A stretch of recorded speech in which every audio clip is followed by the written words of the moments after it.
In a world where debates shape movements and viral moments become battlegrounds for culture itself, one name keeps surfacing whenever Christianity collides with what's often called woke culture. That name is Charlie Kirk. Known for his sharp rebuttals, unapologetic defense of faith, and willingness to confront critics in viral debates, Charlie Kirk has positioned himself not just as a conservative commentator, but as a defender of Christianity in an era where the faith is often dismissed, criticized, or labeled as outdated. These moments, spread across college campuses, media interviews, and social platforms, have become flashpoints in the larger cultural struggle, moments where Kirk stood toe-to-toe with atheists, activists, and skeptics, and defended Christianity against accusations of intolerance, irrelevance, or oppression. From the very beginning of his public career, Kirk has made the defense of Christianity against woke culture one of his defining missions. Woke ideology, in his framing, represents a force that seeks to dismantle traditional beliefs, rewrite history, and replace biblical morality with ever-shifting cultural trends. To Kirk, Christianity is not merely a private faith but a civilizational foundation, and when it is undermined, the very pillars of Western society begin to crack. His defense of faith is not quiet or diplomatic. It is loud, unapologetic, and often controversial. But that is precisely why his debates draw attention. They are not just arguments, they are cultural theater, where faith and modern ideology clash in full view of millions. One of the most dramatic moments came during a campus event where Kirk was challenged on the issue of Christianity's place in public life. A student argued that religion should stay out of government and politics, that faith is personal and shouldn't be imposed. Kirk's response was swift and calculated. He pointed to the Declaration of Independence, reminding the audience that America's founding documents directly reference a creator as the source of human rights. His point was clear. Without God, rights are reduced to government-issued privileges, easily revoked by the powerful. This wasn't just a defense of Christianity. It was a direct counter to the secular foundation that woke culture often rests upon. That clip went viral, fueling debates online where his framing of rights given by God, not government, resonated with millions who fear cultural erosion. Another heated exchange erupted over sexuality and gender identity, one of the sharpest divides between Christianity and modern progressive movements. A student confronted Kirk, claiming Christianity was bigoted for rejecting new gender ideologies. Kirk turned the question back, asking whether truth itself should be bent to feelings or whether it remains absolute, regardless of cultural pressure. He argued that Christianity provides a fixed moral compass, something society desperately needs when the definitions of man, woman, or marriage shift with each cultural trend. He didn't merely defend doctrine. He dramatized the debate as a civilizational struggle between truth and relativism.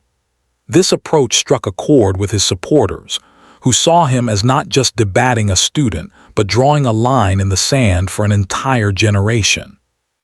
Kirk's defense of Christianity also often centers on exposing what he calls the inconsistencies of woke culture.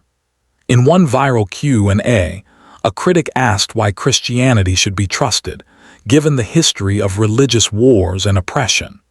Kirk responded by flipping the argument. While no faith community is perfect, it was Christianity that birthed the abolitionist movement, women's education, hospitals, and the idea of universal human dignity. He cited historical data, like William Wilberforce's fight against slavery in Britain, or the Christian roots of civil rights movements in America, as evidence that Christianity, far from being oppressive, has been a liberating force in history. His dramatic style turned what could have been a defensive moment into an offensive strike against the very foundations of the criticism. The defense of Christianity against woke culture is not only a matter of theology for Kirk, but also of cultural survival. In speeches, he often warns that a society that abandons God will inevitably fill the void with government control, identity politics, or moral chaos. He paints this in stark terms, describing woke culture as a counterfeit religion that preaches victimhood instead of forgiveness, social division instead of unity, and temporary power instead of eternal truth. For Kirk, defending Christianity is not just about personal belief. It is about defending the structure of a free society itself. This framing resonates powerfully with audiences who see cultural trends drifting further from biblical principles. One notable example occurred during his appearance at UC Berkeley, a campus known for its progressive activism. When confronted with claims that Christianity was oppressive to women, Kirk leaned into historical evidence, pointing out that Christianity introduced radical concepts of female dignity in the ancient world, long before modern feminism. He emphasized how early Christian communities treated women as equal heirs of salvation and protected them from practices like infanticide and exploitation. He dramatized the point by comparing the Christian worldview with ancient Rome, where women were treated as property. The audience erupted, and the clip was widely shared, with many praising how Kirk used history to dismantle the narrative that Christianity is inherently oppressive. But perhaps Kirk's most viral defenses of Christianity against woke culture come when he addresses the issue of free speech. At numerous campus events, critics accused him of hate speech for defending biblical views on morality.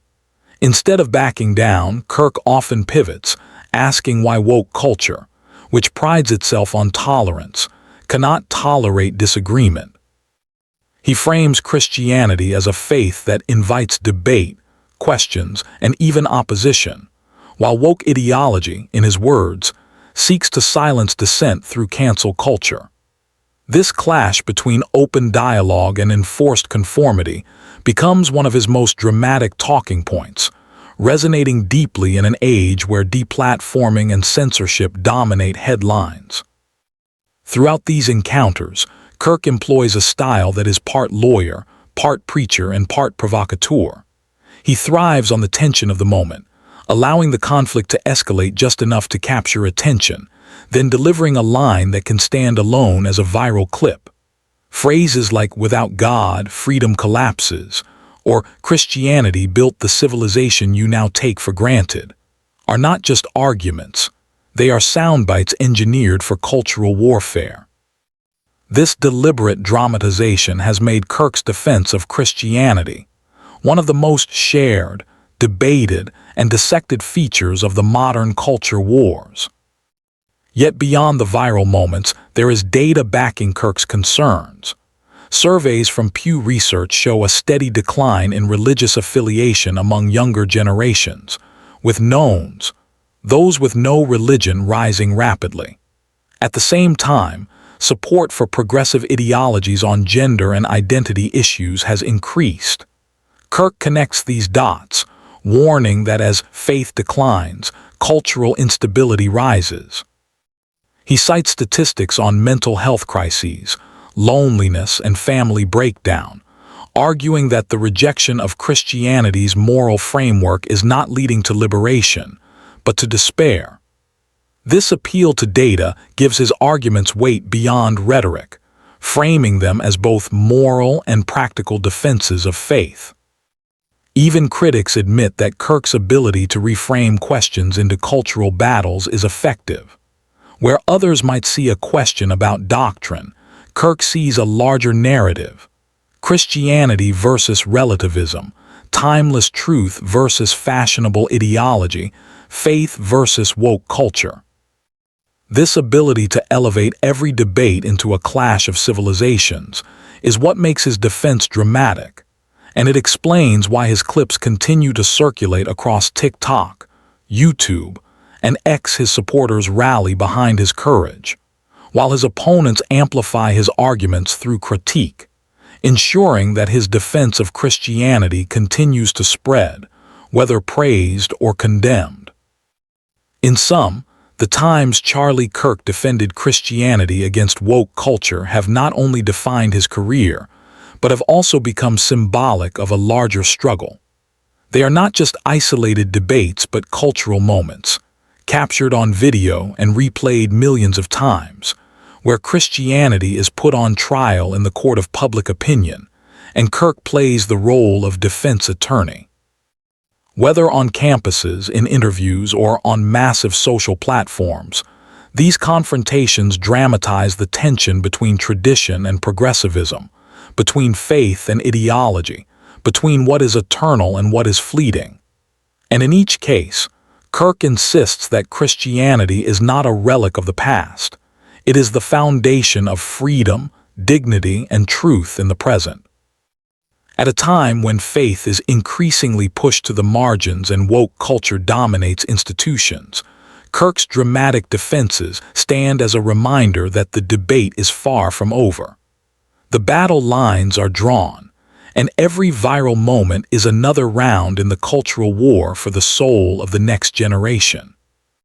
Whether one agrees with him or not, the fact remains. Charlie Kirk has made himself a central figure in the fight to defend Christianity against woke culture, and his clashes will continue to echo across campuses, media, and the digital battlefield of the modern age.